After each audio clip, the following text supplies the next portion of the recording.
Howdy, everybody. Hope you're all doing well. It's Thursday, 17th of September. We're into week, I think, 4, maybe week 3. I can't remember. Anyway, this is, I think, lecture number 10. I want you guys to pay attention to the assignments because I'm going to assign your essays tonight. You're going to write a research paper instead of I'm not going to make him watch a performance or something. The other day I lectured on African-American playwrights in this country. 4 of them to choose from. You're going to write a paper about one of them. And you choose. Do some research on that writer. And write a 3-page paper, the normal stuff. But I don't want you guys just to copy and paste something off the internet. I want you to look as much material as you can, read about them, maybe watch some of their work, because it's all on there. It's excerpts from their plays, etc., excerpts from their life, documentaries about their life, and try to go a little deeper on the story. Just don't do a thumbnail survey sketch of when they were born, where they lived, and how they died. That's not what I'm interested in. I want you guys to try to figure out who they were, what made them stand outside the crowd and get noticed by writing words on a page with a pen, with this. And now they're part of our American culture, world culture. How did that happen? What was in them that made them stand out? This whole entire course, that's what we're looking at. People who made a difference. People who stood outside and observed the culture they were living in at the times. And those writers, only one of which is still alive, Susan Lloyd Parks, did that very well. That's why they were successful, and that's why it's meaningful, because they were commenting on their times. Are the times on? Yeah, they're in the past, but we're really dealing with many of the same issues with racism and unfair disadvantages. Depends on the color of your skin. Still same thing. Nothing really changes. Just the technology does. So that's what your assignment's going to be. I'll post it later tonight. It'll be due next week. The difference is it's going to be a research paper. So research it. And so that means, and I'll put this in the assignment, that means you're probably going to have to do a works cited page.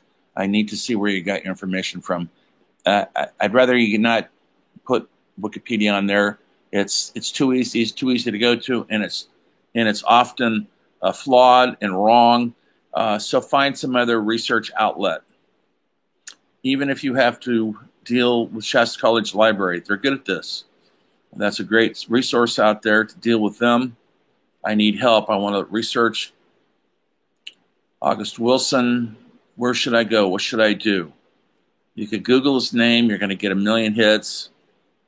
So you got to try to narrow down your research. I would go, get some reliable sources, and you know what they are. That's part of the college experience now, is researching online. And I'll help you as much as I can. But I research like everybody else. I go online, I start typing in the names of plays, their names, their documentaries. Usually if I find a good documentary, that's a great thing. Where you got to go for that, usually YouTube or some other source you might have. And sit there and watch the documentary and learn about who this person is. Not the dates of their birth or the dates of their death or who they were married to, unless it's really important. That's okay to have that information in there, but that's not what I'm looking for. You're analyzing this person's life in a critical way. We're trying to discover who they are through their work and why they made a difference, why they mattered why they still matter. Read one of their plays. You will be shocked. To get to know their writing styles. There's interviews on YouTube for most of these people, not on some of them because they weren't alive during video era, but some of the newer ones, lots of interviews with them, learn who they are, see what makes them tick, and write about it with your words, your voice, not a copy and paste. It's a job off the internet. I'm getting to know your voices a bit because I've read a couple of your papers or one or something. And I can usually tell if it's coming from you instead of a Google source. So that's your assignment this week. I'll post it later on assignments. And then we'll move on. Next week, we're going to go back. Well, today I'm going to go back to the book. Chapter 25. Hopefully you guy has the book by now. If not, good luck. And then next week will be probably, I'm just guessing, I'm trying to cover each chapters in the book by covering artists in those chapters, whether they're writers, whether they're musicians like Mozart or Beethoven. If we haven't done music yet, we're going to get to that. Whether they're painters, like we've already looked at with Rembrandt and Vermeer, and so many others that we can't cover. We're going to keep covering different artists as we go through the years. And we'll get modern artists in there too. These artists I'm signing right now are old. These playwrights are new.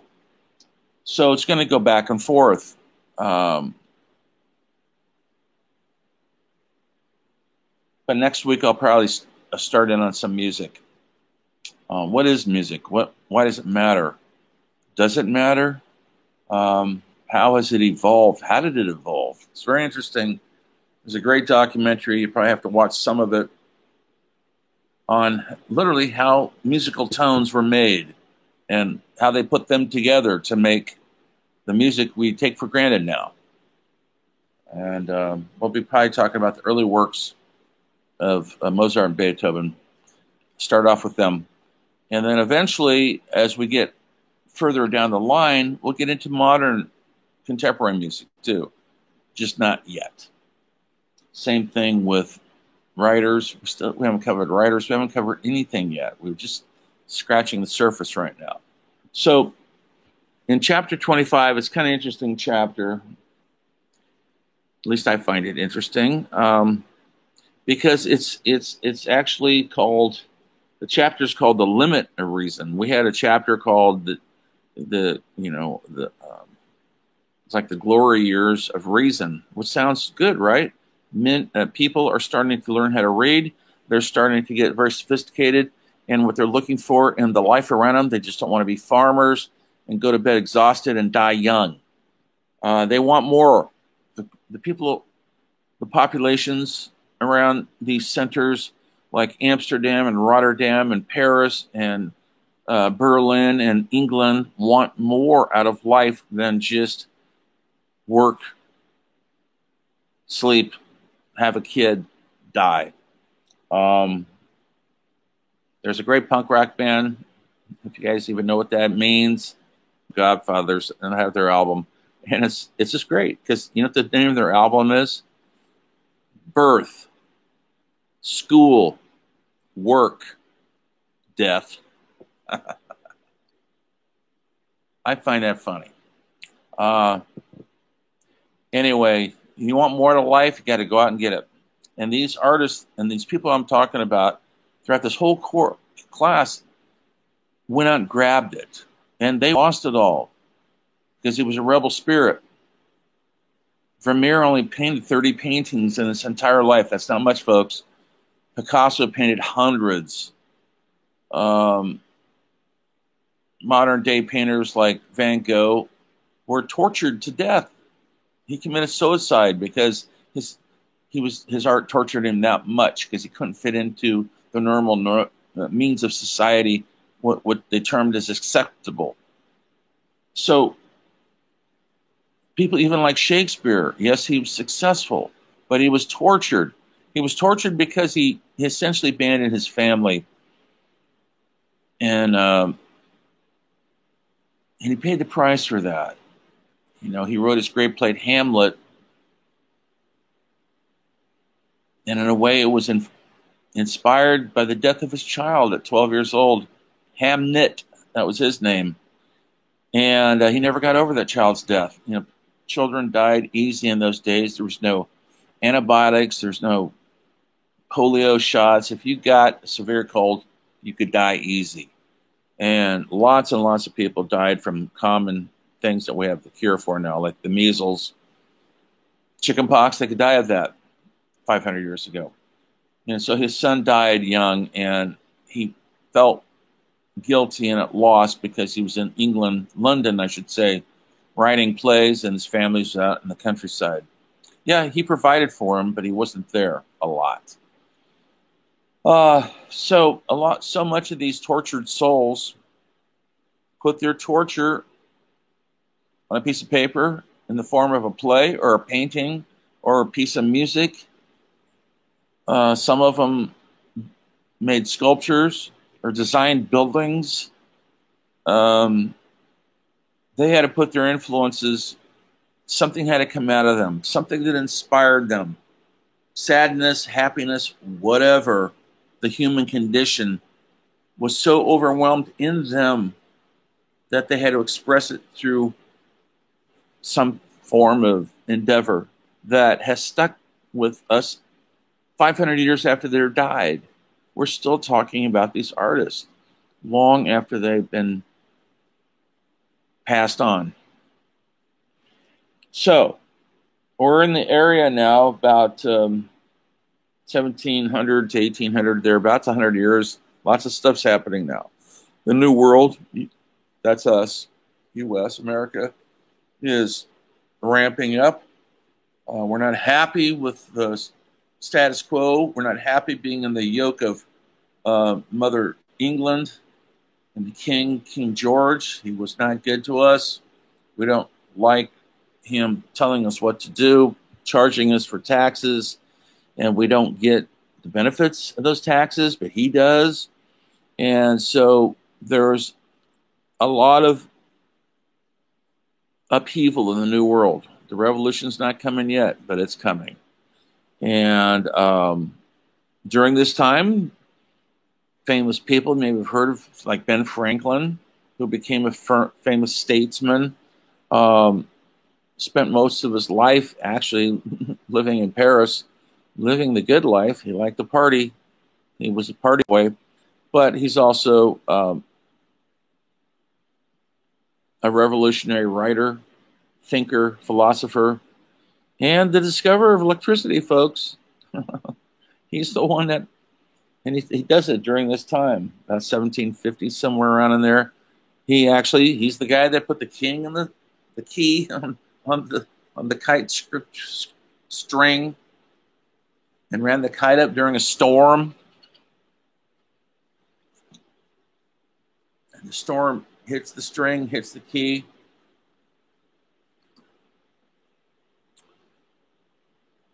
The beginnings of electricity. And let me tell you, folks, once we get electricity, everything really changes, but not yet. We're still lighting candles, lanterns. City streets have lamps that are run by gas. In those days, fires were everywhere because everything could be easily caught on fire. The houses were built out of wood. The gas is burning in the houses. It's just one step from burning the whole thing down. But this is the beginning of it. The beginning of electricity and the beginning of what we might call modern times, the industrial age. That was happening in the late 1700s. France had got to the point of discontent with their rulers. They didn't feel they were being represented by the decadent society, and revolution was brewing there. Maybe you've heard of Napoleon was starting to spread his wings and spread his gospel, as were her followers like Robespierre, and they were starting to say, we want a different world.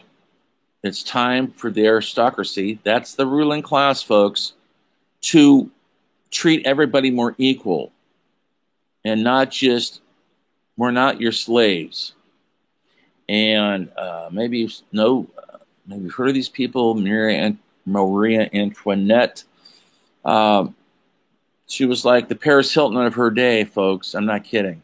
She was a party girl, didn't give a damn about the downtrodden. She liked to party. And when her famous quote is, when the people were starving, she jokingly said, well, let them eat cake. That was her essentially thumbing her nose at that. Because you don't give cake to starving people, folks. That's not what they're looking for. That's another whole story when I can get into that culture today. But that was happening. The revolution's starting. And there's some famous people that are writing in this era. Marat, the Marquis de Sade was writing his devious plays about sadism. Marat Sade, folks, that's where the word Sade, sadism, comes from. He was writing very forward-thinking essays and sexual essays that made him, got him arrested eventually and thrown in prison, a insane asylum for the insane. His writing was perverse, brilliant, and he was what they referred to as a libertine. A guy who likes to party and likes to be free with his ideas, as long as he's not hurting anybody. And he's not, he professed that in his writings. And but did he like a little bondage and getting tied up? Absolutely, he did. Did he look down at it? As long as no one's getting hurt. And so he was a revolution unto himself. He was assassinated later, famously assassinated. But be that as it may, he was a revolutionary thinker, and he's living in these times. So things are happening. Napoleon's right-hand man, one of them, Robespierre, was writing the speeches, trying to convince the parliament in France that things needed to be changed. And there's a great silent movie called Napoleon, folks, where they show the entire process of the revolution and how important Robespierre was to the revolution. And of course, when they started to execute people during the revolution, maybe you know about this, the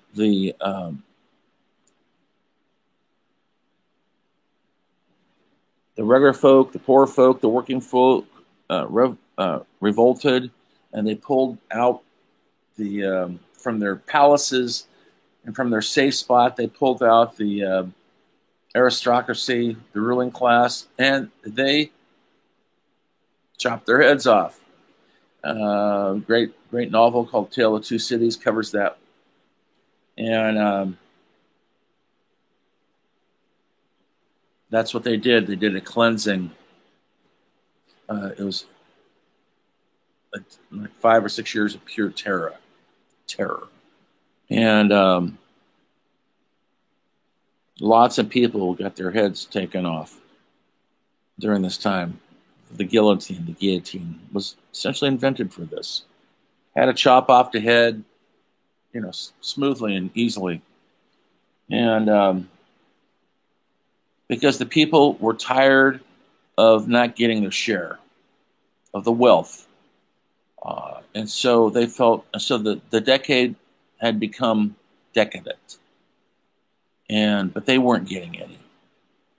So the rebellion started. And so Napoleon is considered a hero of the French. We have a different viewpoint of him over here because he seems like over here, he seems a figure that was more or less a conqueror who went from country to country, which he did, and he to try to take them over. Like he was the first version of Hitler, but he wasn't the Hitler type at all.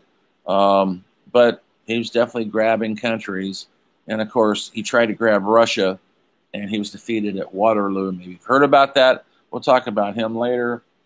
He's an important figure and in the history of the world, not just France. Because a lot of ways we look to that revolution in this country to kind of see how to conduct our own revolution. When I was in Paris, I went to the tombs, famous tombs underneath the city of Paris, and there's a lot of famous people. It's a crypt, folks, where they're buried, and there's Robespierre. He's in the tomb, and hundreds of people a day come by and pay respects to the tomb.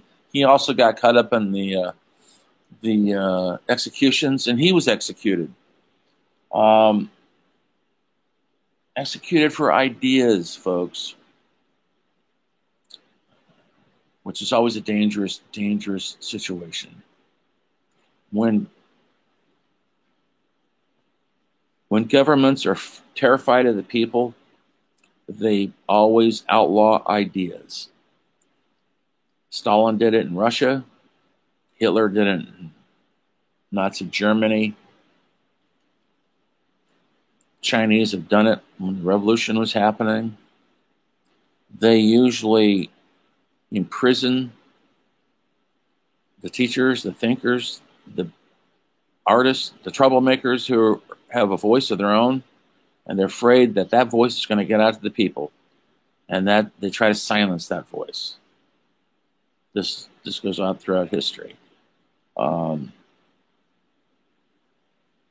Another subject, but in the 1950s it happened here with the McCarthy hearings, where they suspected everybody to be communist, movie directors and writers, and they threw a bunch of people in prison because they suspected them of being communist. So they're scared of ideas, unions they're terrified of. So this is the beginnings of all that. Every revolution stands on the shoulders of another revolution. So revolution is in the air. The age of reason is suddenly becoming a decadent age. And so it's not healthy. The culture isn't healthy. And there is a lot of movement. Slave trade's another one. We're shipping slaves, not just American aren't just getting slaves, but Britain's getting slaves. Slaves are going everywhere. A lot of them came to America. They were going to make our life easy by doing our work for us. We saw where that went, right? We're still dealing with Jim Crow type of things. That's why I want you guys to write about these black playwrights. Maybe you'll get some insights. And I want you to try to get some insights on these playwrights. Try to appreciate what they've done. Look at them on a deeper level.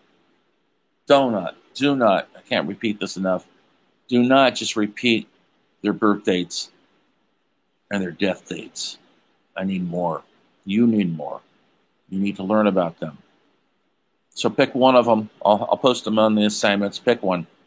What else am I going to do today? It's a weird time in our history for our world. Science research, black playwrights, Ben Franklin, slave trade. Chapter 25. Hope you guys got the book. Give it a read. It'll help bring things along. I can't cover everything in the book because there's a lot of philosophers and poets. I can't cover them all. It's too much. So I try to give a survey trip, if you will, thumbnail viewpoint of what was going on at this certain time. And if something as important as Shakespeare was happening or Mozart, we will sit on that for a while because it's that important. Okay, that's all. That's all I'm going to do right now. So look for the assignment. I'll post it. Look for this little thing. I'll post this in a little bit on modules. You guys go out there and be safe. It's another smoky weekend, but it's not as hot, which is good. I don't know what to say. The future is wide open. We don't know what's going to happen. Anyway, stay safe. Keep wearing your mask, whether you believe it or not. It's helping. Okay, students. I'll see you next time. So just remember this. Humanities is everything. It's all of us. No little thing, is it? No, sir, it is not. And it matters because we matter. On that note, see you on the flip side.